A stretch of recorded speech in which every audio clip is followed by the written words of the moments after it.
ഇന്ന് പച്ചക്കറി വണ്ടി പോവുകയാണെങ്കിൽ പച്ചക്കറി വാങ്ങില്ല എന്നുള്ളൊരു പ്ലാനിലായിരുന്നു കേട്ടോ ഞാൻ. പക്ഷെ അതെ മധുരക്കിഴങ്ങ് എന്നുള്ള വിളിച്ചു പറയൽ കേട്ടപ്പോൾ എനിക്കിത് ഇരിപ്പുറച്ചില്ല കേട്ടോ. ഞാൻ വേഗം ഓടിയിട്ട് ഇതേ മധുരക്കിഴങ്ങൊക്കെ കുറച്ച് വാങ്ങിയിട്ടുണ്ട്. കുറെ നാളായിട്ട് അത് കഴിക്കാൻ തോന്നിയിട്ട്. പിന്നെ ഒരു പാക്കറ്റ് തൈരും കൂടി വാങ്ങിയിട്ടുണ്ടായിരുന്നു കേട്ടോ. അത് കൊണ്ട് ഫ്രിഡ്ജിലും വെച്ചു. സംഭവം ഞാനിത് രാവിലെ വാങ്ങി വെച്ചിരിക്കുന്നു കേട്ടോ. പക്ഷെ വൈകിട്ട് ചായക്ക് എടുക്കാമല്ലോ എന്നൊരു പ്ലാനിലാട്ടോ വെച്ചിരിക്കുന്നത്. അങ്ങനെ ഇതേ വൈകിട്ടത്തെ മേലെഴുകലൊക്കെ കഴിഞ്ഞിട്ട് വിളക്ക് കൊളുത്താനായിട്ടാണ് ഞാനിപ്പോൾ നോക്കണത്. തേജു ആണെങ്കിൽ ഇത് അപ്പുറത്തേക്ക് കളിക്കാൻ പോയിക്കായിരുന്നു. അപ്പൊ ഞാൻ വാതിലൊക്കെ അടച്ചിട്ടുണ്ടായിരുന്നു കേട്ടോ. അപ്പൊ വേഗം തന്നെ ചെന്നിട്ട് അതൊക്കെ തുറന്നു. പിന്നെ അവനെ വേഗം വിളിച്ചുട്ടാ. പിന്നെ അതേ വിളക്കൊക്കെ കൊളുത്തിയിട്ട് നന്നായി തൊഴുതുട്ടാ. പിന്നെ തേജുവിനും ഭസ്മം ഇട്ട് കൊടുത്തു, ഞാനും ഭസ്മൊക്കെ ഇട്ടു. പിന്നെ നമ്മുടെ എല്ലാ ലൈറ്റും കാര്യങ്ങളൊക്കെ ഇട്ടുട്ടെ. വലിയ കാര്യമായിട്ട് ഇരുട്ടായിട്ടില്ല കേട്ടാ, ചെറിയ രീതിക്ക് ഇരുട്ടായിട്ട് വരുന്നുള്ളൂ. പിന്നെ ഞാൻ നമ്മുടെ ബബിൾസിലൊക്കെ കുറച്ചും കൂടി വെള്ളം കാര്യങ്ങളൊക്കെ ഒഴിച്ചു കൊടുത്തു.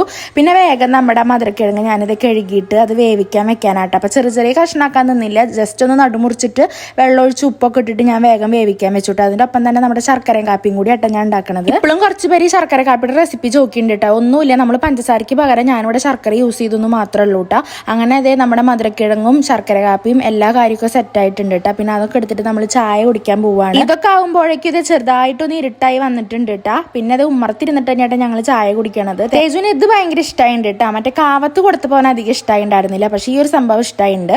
അപ്പൊ ഇത് കഴിക്കണേന്റെ ഇടയ്ക്കാട്ട വിൻഷാട്ടിനും വന്നത് ജോലി കഴിഞ്ഞിട്ട്. പിന്നെ ഞങ്ങൾ മൂന്നാളും കൂടിയിട്ടായിട്ടിരുന്ന് ചായ കുടിച്ചത്. കുറെ നേരം ഇരുന്ന് വർത്താനം പറഞ്ഞു കേട്ടോ. അപ്പൊ ഇന്നത്തെ നമ്മുടെ കുഞ്ഞു വീഡിയോ ഇത്രേ ഉള്ളൂ. ഞങ്ങളുടെ വീഡിയോസ് പുതിയതായിട്ട് കാണുന്നവരൊക്കെ ഉണ്ടെങ്കിൽ നമ്മുടെ ചാനലൊക്കെ ഒന്ന് ചെക്ക് ചെയ്തിട്ട് വീഡിയോസ് ഒക്കെ കണ്ടിട്ട് ഇഷ്ടമാണെങ്കിൽ മസ്റ്റായിട്ട് സബ്സ്ക്രൈബ് ചെയ്യുക, ലൈക്ക് ചെയ്യുക, ഷെയർ ചെയ്യുക, കമന്റ് ചെയ്യുക. അപ്പൊ എന്തായാലും അടുത്ത വീഡിയോയിൽ കാണാം കേട്ടോ. ബൈ.